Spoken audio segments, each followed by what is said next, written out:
Hey friends, if you wish to backup and transfer Wi-Fi passwords from one PC to another, then please watch this video. I will guide you through the procedure. So I have a command line for you and I will share it in the description section of the video. In this command line, you need to change this word folder path with the actual folder path. So I'll show you how to find the folder path. Let us say I want to transfer it all to this folder. Let's say, okay, I'll make a folder called passwords.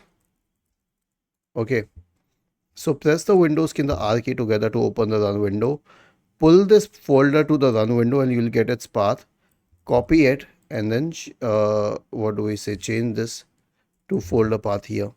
Now copy this and open command prompt from the Windows search bar and click on run as administrator. Paste it here and hit enter. Okay. And it says that it has created this file successfully. Let us open and see. So this is the XML file for everything. Okay, so we will right click on it. Okay, so it's basically an XML file that you open with Excel. So you can simply copy this Excel sheet of passwords and use a USB or drive or email or anything to transfer it to another computer. It's quite a light file. Was this helpful? If yes, then please subscribe to the channel. If not, then let us know in the comment section of the video on how we could help you further. Thank you for watching this video and have a nice day.